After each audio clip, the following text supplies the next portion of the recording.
Hi, can I get 2 tickets for Happy Gilmore? Becky and I became friends again during that Midwestern winter. He didn't direct it, but he wrote it. And he's in it too? Yeah, him and the guy from ER. Well, he's not a very good actor, I don't think. Oh, Tarantino? Yeah. Clooney's kind of sexy. You see the security guard told her to particular work on here. And then after she walks away, you'll go.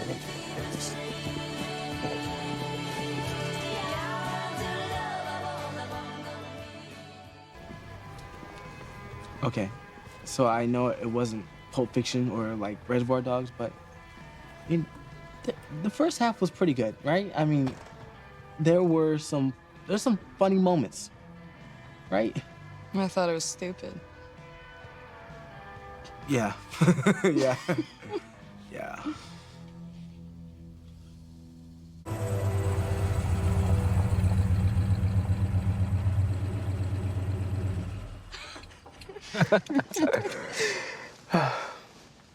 I had fun with you.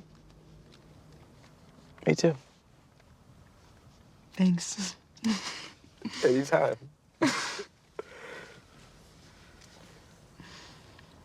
You want to come over?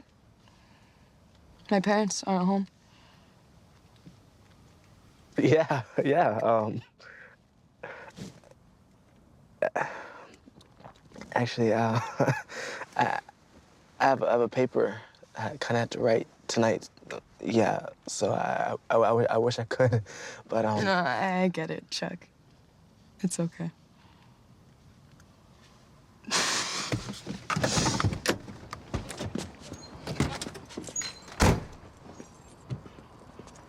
See you tomorrow. See ya.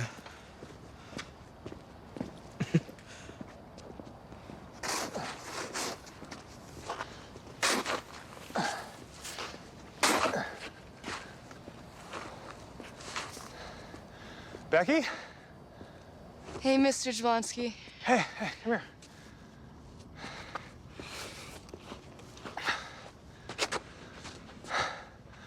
God, you look like your sister. I mean, with the hair and everything. I almost didn't recognize you. Say, you like records, right? Yeah, sure. Well, with Sally off at college, I've got her old ones just taking up space. Mm-hmm. Sorry, I'm being thick. I am asking you if you want them. I mean, they're just collecting dust, and I was going to throw them away otherwise, and I saw you, and I thought I'd ask. Cool. I'll take a look. Great, yeah, just inside. Just careful, it's a bit slippery.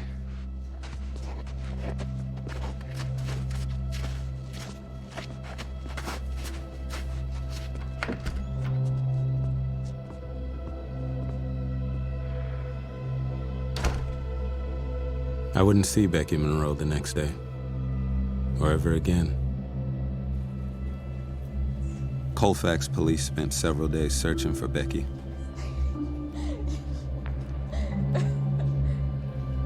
Some people believe she ran away with Casper. I was heartbroken, confused, a nervous wreck.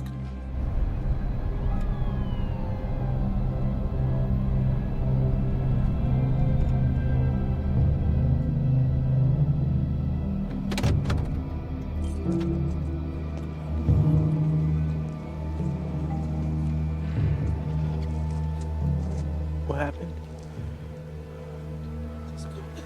The girl that lived there died. They found her body in Jefferson Pond this morning. Most people aren't aware of the exact moment when they lose their innocence, when the narrative they've had in their minds about life being fair and things happening for a reason is destroyed. It usually happens slowly, bit by bit. But for me, it was all at once. I was crossing the street on Fern Circle. I was 16 years old.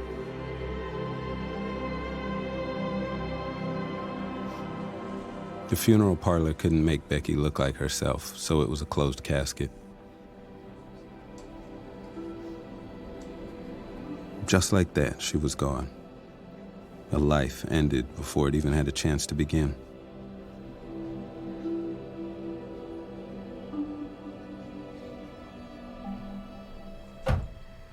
After the Monroes left town, a new family moved in and imbued our block with life again. And slowly the memory of the sisters faded. Before long, it was as though they were never there at all. Casper Tatum never came back to Colfax. In 1998, he was found dead from an intentional overdose in a motel in West Texas. He left a note addressed to Becky. He said he was sorry he didn't come back, and he hoped she'd forgive him on the other side. The Monroe sisters' murderer, Mr. Jablonski, was eventually caught. Our neighbor, the dentist with the award-winning roses and toothpaste commercial smile, was a serial killer. In a disclosure sent to the press following his arrest, Jablonski wrote of his desire to kill the two bundles of life he saw alive in that home every day. Two girls whose sheer youthful audacity he could not help but correct. I didn't return until 20 years later.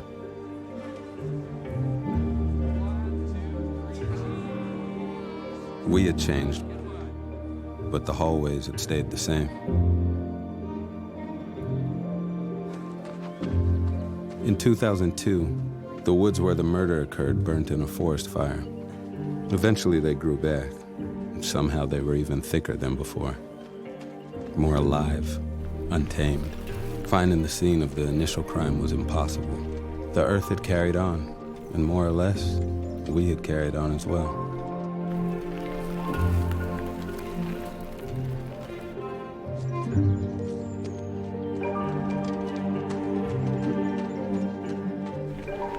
A piece of me still haunts those streets. Streets I've spent a lifetime trying to forget.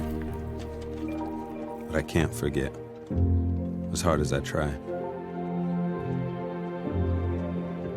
And every night when the streetlights go on in Colfax, ghosts roam the avenues looking for salvation.